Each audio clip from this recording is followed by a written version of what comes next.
Hey guys, welcome back, AG Sports. Thank you for tuning in. Today's going to be a review of Washington and the Patriots preseason week 1. Just trying to get as much as we can out of this preseason game, what we can learn about some of the players and the play calling and things like that. So let's take a look at it and let's go ahead and start diagnosing some things here, okay? So let's go ahead and get into it. Before we start getting into it, let me just tell you some things that I noticed and some things that are going to come up, and I'll kind of bring them up as we're watching some of these clips.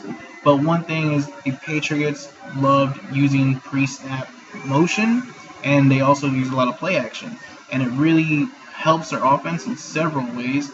One of those is the pre-snap motion kind of confuses the defense and pauses them up for just a second. The play action also does do a great job of the same thing, where it freezes up their linebackers for just a moment. But more importantly, when the defense is seeing this play action over and over and over again, they tend to maybe not react to the run as fast. And what happens is the Patriots will start throwing runs in there, and it gives them just that split second of a difference between having somebody right on top of your running back when he's getting the ball and him having a step or two before he has to hit somebody. So let's go ahead and take a look at some of the plays. We're going to start off with the Patriots, and then we'll diagnose some more items here. Alright, so let's take a look here. I don't know if you noticed, they did have a receiver coming down here on pre-snap motion just before snap, obviously. And this is first down. This is their first possession. Let's keep watching here and see what happens. Boom, play action. Now, right off this play action, you see the linebackers, and again, this is their first possession, first quarter, first down. And what happens? The linebackers are already biting. You don't have to establish the run. Whoever told you that is just not right.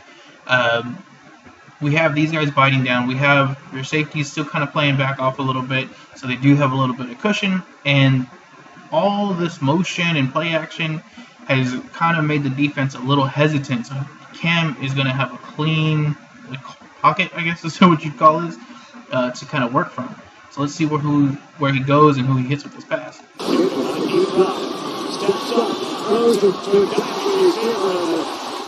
So boom, first down off of this play action and pre-snap motion. So let's see what they keep doing and how they can. And remember, this is Washington's starting defense. Obviously, they're not going 100%, I would say, because it's pre-snap. And I believe they were still missing one or two guys that were just being held out for precautionary reasons. But still, it's Washington's defense. It's highly ranked defense last year, and I have reason to believe it's going to be good again this year.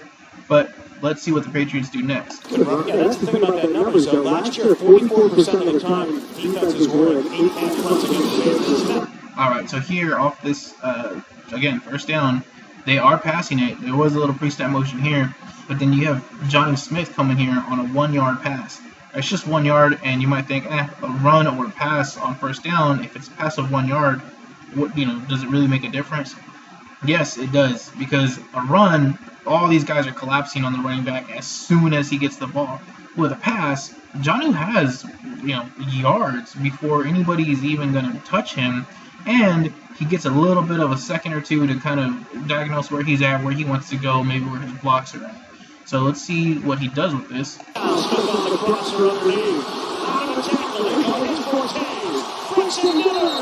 That huge run off of a 1-yard pass. And before I get too much further into this, I just want to bring up Jonnu. I had a previous video, really wasn't watched a whole lot. It was for fantasy sleepers, and I brought up Jonnu in that. I love Johnny Smith. Dude is athletic. He's a great pass catcher. He does a lot after the catch. And it's not just me saying that. Bill Belichick has said that. And it's not just this year. It's not just during preseason. Bill Belichick has been saying that for years. When Johnny was still on the Titans, Belichick was sure to bring him up in every post-game interview after the Patriots played him and acknowledge how good of a player he was. So if you have any doubt on tight ends this year, whether it's fantasy or real-life gambling or whatever, look at Jonnu Smith. He's going to get work. He's going to get passes. They're going to use him in the red zone. Bill Belichick admires this guy's athleticism so much. I cannot imagine a scenario where he's not using him. The Patriots would have to be in dire need for blocking in order for them to keep Jonnu in line as a blocker. They did not spend all this money and give him the biggest contract between him and Hunter Henry to have him just sit there and block. He's going to get passes. He's going to get work.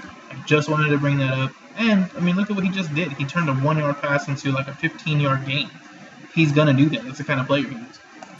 Patriots on the move in the scoreless against the Colts. So again, we see some pre-snap. Dumps it off. The screen's out. Jump off on the screen.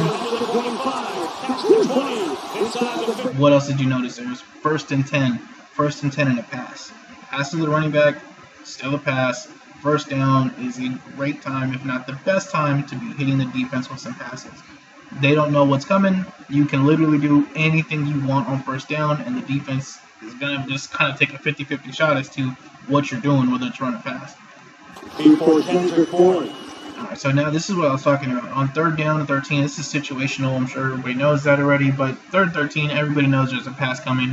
You know exactly what you need to guard. You're not going to try to send the house on this one. You're not trying to play the run. You know exactly what's coming up.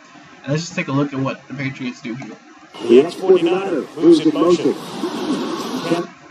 So they had a little bit of a pre-snap motion there. Then they did have some crossers come over. And they were going to try and do a little dump off, and Cam just missed him. Honestly, it's probably for the best. At this point, he comes in, Nordin comes in, he kicks the field goal. This guy is amazing as far as field goal kicker. They kept talking about his story about looking for jobs on Indeed or whatever. That's great. I don't care. Honestly, he's just a really good field goal kicker, and if you're still playing in a league with field goal kickers for fantasy, he'd be on my radar. But as far as gambling is concerned, if we can see anything where the Patriots are getting like a line of 3 or 7 or 6, anything like that, it gives me a little bit more confidence that they're going to be able to pull that out because the kicker seems competent. And so, you know, it might not seem like a big deal to go from 6 to 7 or 6.5 to 7, but if you have a field goal kicker who is like struggling to make extra points, it's going to cost you. And the Patriots don't seem to have that problem this year. All right, just to kind of cap this off, Nordin, 50-yard field goal coming up. This dude's first NFL appearance, and he's kicking 50 yarders. Just watch the game, you already know what happened, but this dude's driving it right down the middle at 50 yards. I've seen guys who've been in the league for years not do that. But more importantly, let's go ahead and get over to Washington. Now, Washington at this point is 0 points, and if you heard me earlier, this team had a lot of runs on 1st down. Now, I mentioned this in the previous video. I did bet this game, and I ended up going 0-2 on it. And so I bring that up because, like I said, again, in the previous video, it's very important to not run away from these losses, guys. You're going to lose some games. It happens. What is important is that you don't tilt. You know, even at an 0-2 record, I have 1 game left for this weekend. That's the Vikings game, and it's Vikings +2 on my end. But what you don't want to do is you don't want to say, damn, I just lost 2. I need to go get those back. Let me go make a big bet on the game tonight or double my bet for the next game or whatever. Nope, don't do that. Just play your unit size, do what you do. And if anything, when you're losing, you want to minimize your risk. So you want to bet less, not bet more. So let's see how the Vikings game goes Saturday. But if I lose that one too, and I go 0-3 on this weekend, next week, I'm just betting 1 game. And as it is right now, I only have 1 game anyways. But if it were a situation where I'm 0-3 and I'm like, oh man, this looks good and this looks good, and I kind of want to make some of that money back, now's the time to do it. Don't start tilting. But as far as the sides, one of the things that really impacted me as far as the total and the side was Washington running so much on 1st down.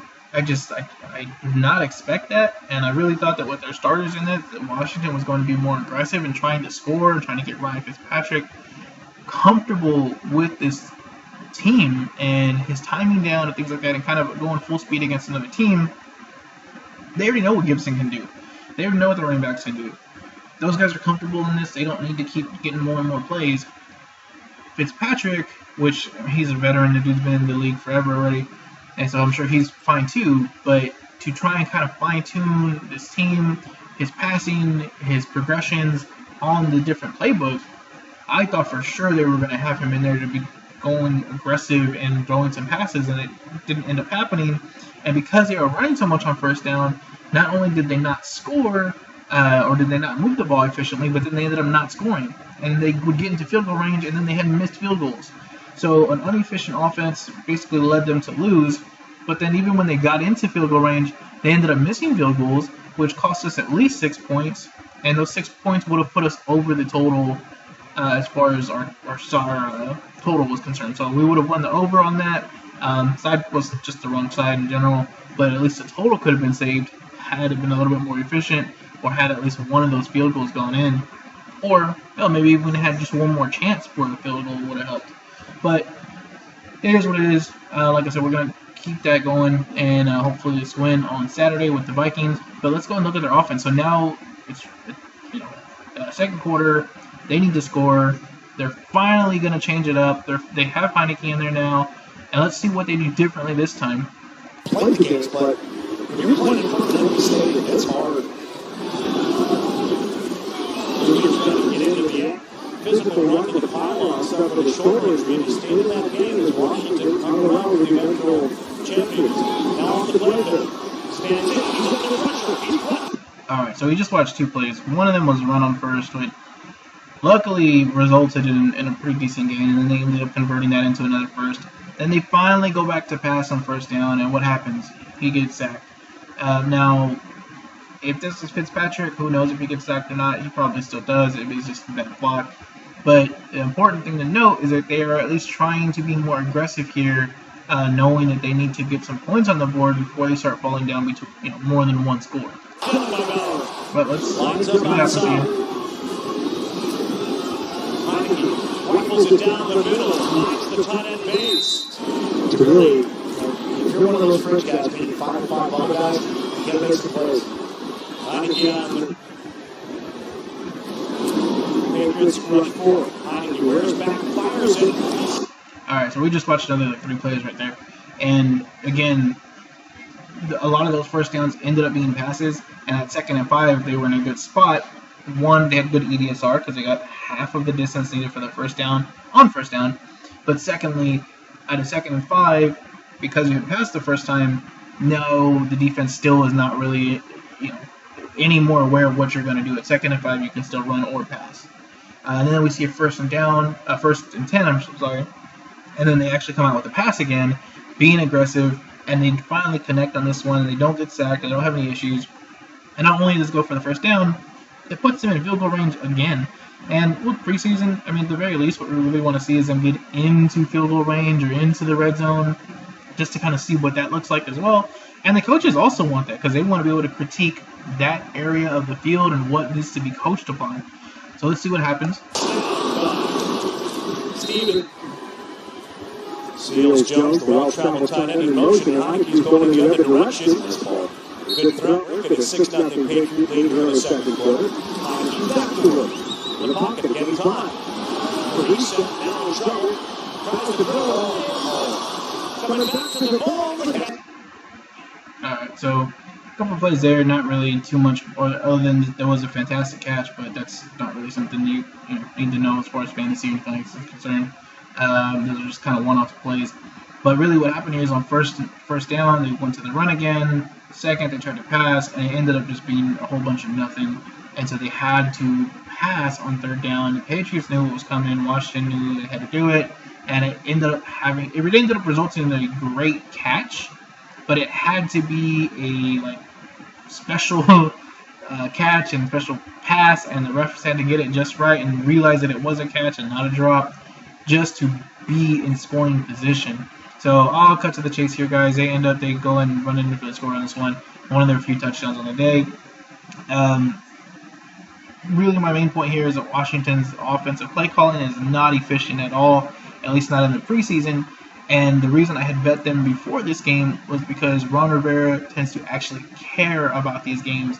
He now has a record of 7-6 in the last, including yesterday, in the last 3 years of preseason games.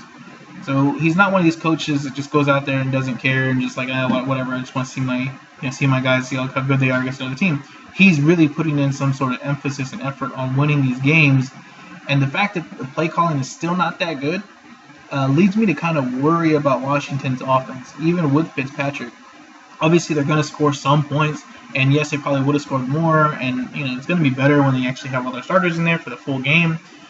But bad play calling will make good players look bad, and will make bad players just be terrible.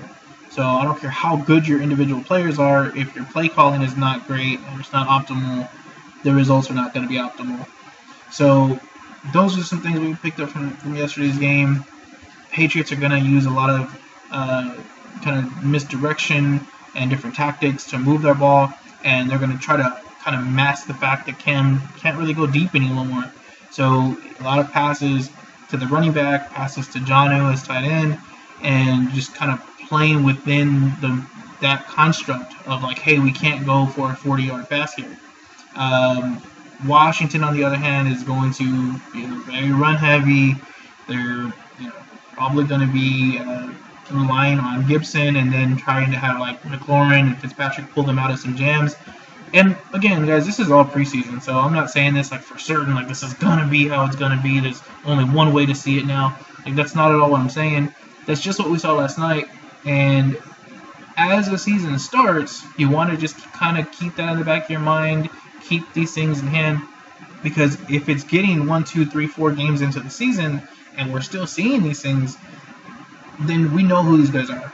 It wasn't just a preseason fluke. It wasn't just some, one game thing where they wanted to see a certain scenario. No, at that point, then this is who they are, and you need to be aware of that, especially for Washington, because they're really in a spot where they could win the division, and it's just them and the Cowboys, as far as I'm concerned. There's only 2 teams that can really win that division, barring injury. The Patriots still have to compete with the Bills, and not to say that they can't win it, but that division's a little bit more up for grabs between the Patriots, the Bills, and the Dolphins, whereas it's really just Washington and Dallas. And if Washington's defense plays to the level that they can play, they just need their offense to do enough to win some games. So, anyways, that's what we learned last night, guys. Again, not really any new plays here. Just the one play left for this weekend, and then one play for sure for preseason week 2, with possibly a second, depending on how this goes. But either way, hopefully this was informative. Have a great day, guys. Have a great weekend, and good luck.